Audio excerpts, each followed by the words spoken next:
नमस्कार, आप देख रहे हैं द न्यूज रूम 24 आवाज और मैं हूं पवन शर्मा। कुछ देर के बाद मेरे साथ जुड़ेंगे दीपक खजूरिया जो एग्जीक्यूटिव एडिटर हैं। खबर यह है कि जम्मू कश्मीर पुलिस ने अब तमाम जो गैंगस्टर हैं और जो चिट्टे का काम करने वाले हैं उनकी लिस्टें तैयार कर ली हैं। बहुत जल्द इनके ऊपर बड़ी कार्रवाई होने वाली है। प्रॉपर्टी सीज हो सकती है, यहां से ये भाग सकते हैं, कहीं भी भाग जाएं, लेकिन पुलिस अब छोड़ने वाली नहीं है। कल शाम को पुलिस की लगभग 6 घंटे तक एक बड़ी बैठक हुई है जिसकी अध्यक्षता आईजी जम्मू भीमसेन टूटी ने की है। तमाम जिलों के अधिकारी पुलिस अफसर यहां पर थे और इसमें यह फैसला लिया गया है कि अब चिट्टा बेचने वाले और गैंगस्टर जो हैं इनकी खैर नहीं है। पूरी खबर क्या है मैं दीपक से बात करूंगा। दीपक, एक मैराथन बैठक, लगभग 6 घंटे बैठक होती है तमाम पुलिस अधिकारियों की और गैंगस्टरों पर नकेल डालने की तैयारी, और एक लिस्ट तैयार हुई है, उसमें कितने लोग हैं, कौन कौन है, इसकी डिटेल। पवन जी, पिछले करीबन 1-2 महीने से लगातार जैसे पुलिस के ऊपर ये प्रेशर था कि जम्मू रीजन में खास तौर पे, और जम्मू रीजन का भी जो खास तौर से जम्मू कठुआ सांबा रेंज है, यहाँ पर क्राइम बहुत ज़्यादा बढ़ रहा है। चोरी के इंसिडेंट बढ़ रहे हैं, डकैती क्राइम के इंसिडेंट, गैंग वार्स हुई हैं, और दूसरी चीज़ ये है कि लगातार ड्रग्स के मामले बहुत ज़्यादा सामने आ रहे हैं। तो आखिर पुलिस कर क्या रही है?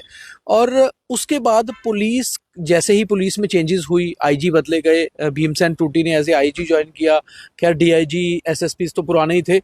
एक टीम जो तैयार हुई, उन टीमों में लगातार ये बात हुई कि अगर आपको एक्शन लेना है, इनके ऊपर बड़ा एक्शन लेना है, तो कहीं कहीं ना कहीं जो इन लोगों ने जो गैंगस्टर्स हैं, उन्होंने जिस तरह से जो 2 नंबर का पैसा इकट्ठा किया है, प्रॉपर्टीज बनाई हैं, या जो चिट्टा स्मगलर्स हैं, हीरोइन के स्मगलर हैं, जो उन्होंने जिस तरह से पैसा इकट्ठा किया, तो अगर आप इनकी प्रॉपर्टियों पर अटैक करेंगे, वहां एक्शन लेंगे, तो ज्यादा असर पड़ेगा। तो उस बैठक में किन मुद्दों पर बात, वो पॉइंट बताइए। वही चीज, उसके बाद ये जो कल बैठक बुलाई गई थी, ये बैठक क्या हो रहा था कि हर थाना स्तर पे, हर सब डिवीजन स्तर पे पहले ही एसएचओ को बोला गया था कि अपने जो हिस्ट्री शीटर है और जो अभी एक्टिव गैंगस्टर हैं उनकी एक लिस्ट बनाना तैयार करिए। वो जो लिस्ट इनको बनाने के लिए बोला गया था, वो लिस्ट इन्होंने बना के तैयार की हुई थी। कल जब आईजी ने बैठक बुलाई, उसमें डीआईजी एसएसपी उन्होंने कहा कि अपना सारा रिकॉर्ड दिखाइए, किस किस एरिया के कितने। तो कुल मिलाकर अभी तक कोई 70 लोगों की लिस्ट तैयार हुई है, जिसमें करीबन 35 के करीब ऐसे गैंगस्टर्स हैं, यानी 50% ऐसे हैं जो गैंगस्टर्स भी हैं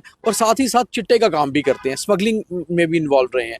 अब इन्होंने उसमें से भी ये कहा है कि जो लोग तो नए लोग हैं, जो कोई नए शामिल हुए हैं, उन्हें कोशिश करिए, पहले उनके परिवारों को बुलाइए कि अगर आप अपने लोगों को बाहर निकाल सकते हैं तो ठीक है, अगर आप नहीं निकाल पाएंगे तो फिर उनके ऊपर बड़ा एक्शन होगा। और जो लोग उसमें ज़्यादा बड़े लेवल के गैंगस्टर्स हैं, पुराने गैंगस्टर्स हैं या स्मगलर हैं, जो अभी तक भी नहीं बाज आ रहे हैं, कई कई जगह उनके पर्चे हैं, उनकी फिर प्रॉपर्टीज की डिटेल तैयार करिए कि उनकी कौन सी प्रॉपर्टीज हैं, वो कैसे बनाई गई, और फिर अगला एक्शन अब सीधे सीधे उनकी जमीन जायदाद प्रॉपर्टीज पर होगा। तो बिल्कुल जैसा दीपक बता रहे हैं कि अब जो बड़ा एक्शन होने की तैयारी जम्मू कश्मीर पुलिस ने कर ली है।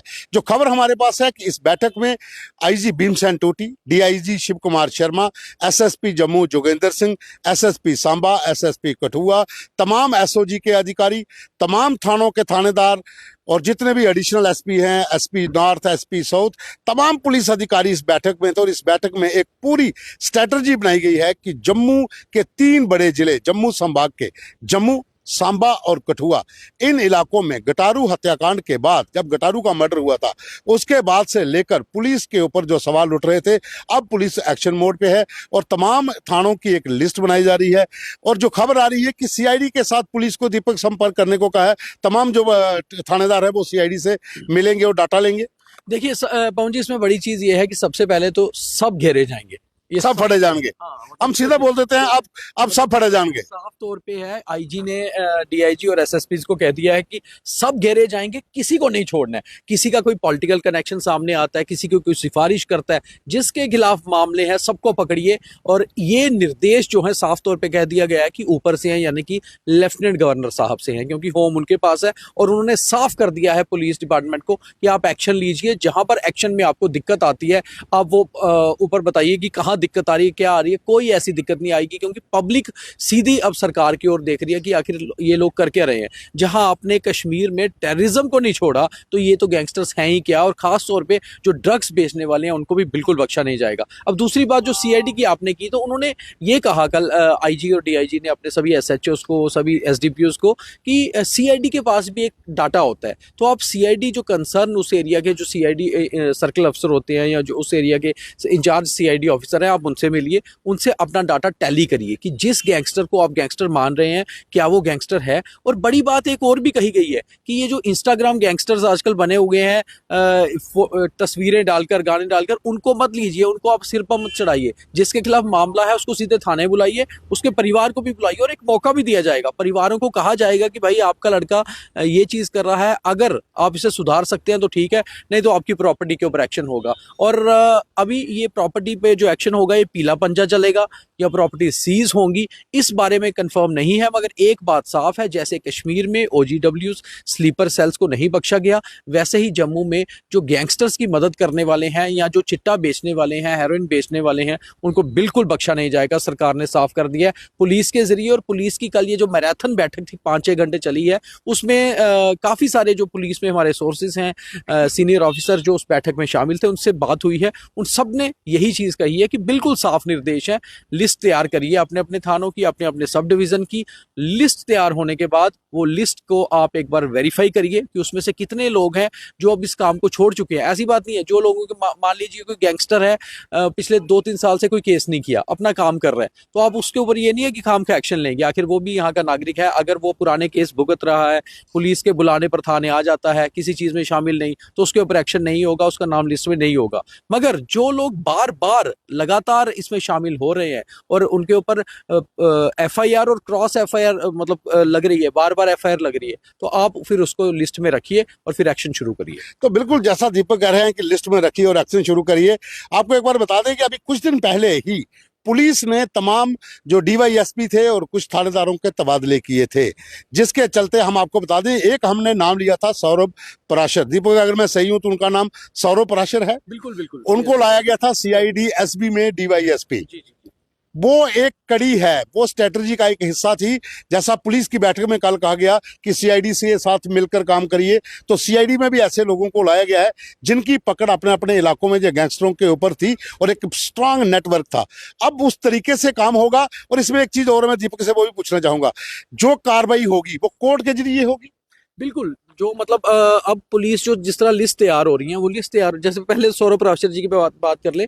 सौरभ पराशर जो डीवाईएसपी हैं, के जेकेपीएस ऑफिसर है, वो एसडीपीओ आरएसपुरा भी रह चुके हैं। तो वो मतलब ये नहीं है कि चलिए कोई एक ऑफिसर, बहुत सारे ऐसे ऑफिसर बहुत हैं, इसमें बहुत से नाम हैं। जो लिस्ट बनाई गई थी पिछली बार, हालांकि ये लिस्ट डीवाईएसपी की ट्रांसफर की बनती है, डीजीपी बनाते हैं इनको, गस्टेड ऑफिसर होते हैं। और डीजीपी चाहे नए थे नलिन प्रभात, मगर उनको भी एक सूची दी गई कि ये अफसर्स हैं जिन्होंने यहाँ पर काम किया और यहाँ पर ये अफसर चाहिए। तो उस तरह से एक लिस्ट तैयार हुई। कुछ और ट्रांसफर भी शायद आने वाले दिनों में होंगे। और बड़ी चीज़ अब ये है कि पुलिस एक खाका तैयार करेगी प्रॉपर्टीज का, फिर वो प्रॉपर्टीज की वेरिफिकेशन होगी सीआईडी से भी कि एक आदमी मान लीजिए कुछ नहीं कर रहा है पिछले 10 सालों से, और उसकी प्रॉपर्टी, उसके 4 मकान हैं, 6 उसके पास गाड़ियां, वो कहाँ से आई, तो उस चीज़ का खाका तैयार किया जाएगा। और उसके बाद फिर सीधे जो है सीजर का काम शुरू होगा कोर्ट के जरिए। और जब कोर्ट से सीजर होगा, जैसे कश्मीर में किया गया, एक बार आपने सीज कर दी तो प्रॉपर्टी सरकार की हो गई। तो आपने वो पैसा कहाँ से कमाया, आप उसके बारे में बताइए। उन्हें थाने बुलाया जाएगा, उन्हें अपनी पक्ष रखने का मौका दिया जाएगा। मगर साफ सी बात है कि अगर कोई आदमी ड्रग्स बेच के पैसे कमा रहा है तो उसका तो प्रॉपर्टी सीज होना बिल्कुल ज़रूरी है। और हालांकि उसका सलाखों के पीछे जाना भी बहुत जरूरी है। बिल्कुल दीपू जैसा कह रहे हैं कि सलाखों के पीछे जाना भी बहुत जरूरी है। जैसा हमने पहले कहा, सब फड़े जाएंगे। एक लिस्ट तैयार हो चुकी है। जो गैंगस्टर्स हैं, जो चिट्टा बेचने वाले हैं, वो चाहे कहीं से भी ताल्लुक रखते हो, जितना मर्जी उनका प्रेशर हो, चाहे पॉलिटिकली कनेक्शन हो, जहां पर पुलिस के अंदर बड़ा नेटवर्क हो, लेकिन अब पुलिस अपनी आई पे आ गई है, अब एक्शन मोड पे है। तो तमाम जो अधिकारी हैं, कुछ और अधिकारियों की ट्रांसफर्स ड्यू हैं जिनको लाया जा सकता है, वो चाहे डीवाईएसपी हैं, जहाँ थानेदार हैं। इस पूरे नेटवर्क को क्रैक करने के लिए पुलिस अब एक्शन मोड में है और बहुत जल्द कुछ ट्रांसफर्स भी होंगे और आपको नतीजा भी देखने को मिलेगा मिलेगा। जिस तरीके से पीला पंजा की बात हुई, जहां पर संपत्ति सीज करने की बात हुई, फिर एक कड़ा एक्शन लेने की तैयारी में जम्मू कश्मीर पुलिस है। और साथ में पुलिस ने एक पहल भी की है कि कुछ लोगों के जो नाबालिग बच्चे अभी इस और आ रहे हैं, जहां फिर नया यूथ जो फेम है इंस्टाग्राम का, उसे लेकर आए, उनके परिवारों से भी बात होगी। इनको सही राह पे लाइए, नहीं तो बड़ा एक्शन होगा। अभी के लिए बस इतना ही, कुछ और अपडेट आएगी उसे लेकर फिर हाजिर होंगे। आपका बहुत बहुत धन्यवाद।